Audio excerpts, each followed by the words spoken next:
થરાદના રણછોડજી ગોડિયા દૂધ ડેરીના મંત્રી અને તેમની કમિટીના સભ્યોની ખુલ્લેઆમ ચાલી રહી છે મનમાની।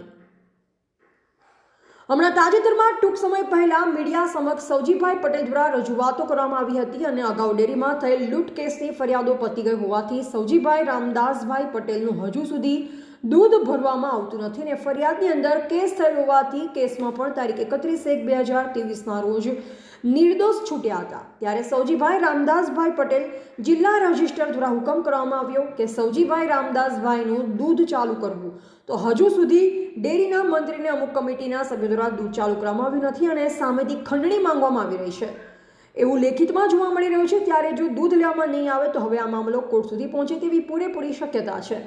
મારું નામ છે પટેલ શ્રવણભાઈ સૌજીભાઈ રામદાસભાઈ, ગામ મલુપુર, મારું રહેવાનું રણછોડજી ગોળિયા, મલુપુર પાટિયા। શ્રવણભાઈ, તમારું દૂધ ડેરીમાં ચાલુ નથી કર્યું, તમે રજૂઆતો કરી છે, તો ડેરીના મંત્રી શું કહેવા માંગે છે? એ લોકો ના પાડે છે કે દૂધ ચાલુ નહીં થાય। જિલ્લા રજિસ્ટ્રારનો હુકમ આવેલો છે છતાં એ લોકો ના પાડે છે અને 4 લાખની ખંડણી માંગે છે। તમારું એવું કેવું છે કે લેખિતમાં એ લોકોએ લખ્યું છે કે ખંડણી માંગે છે, તો હા એવું લેખિત તમારી જોડે પુરાવા પડ્યા છે? હા, લેખિતમાં મારી પાસે પુરાવા છે।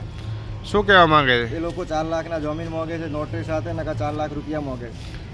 સરકારના નિયમમાં આવું લખેલું છે કે એમની હાથે લખ્યું છે? ના, એમની જાતે એ લોકોએ લખ્યું છે। બરાબર, તો હવે દૂધ લેવામાં નથી આવતું તો તમે શું કરવા માંગો છો? હવે અમારે હાઈકોર્ટ જવાની તૈયારી છે।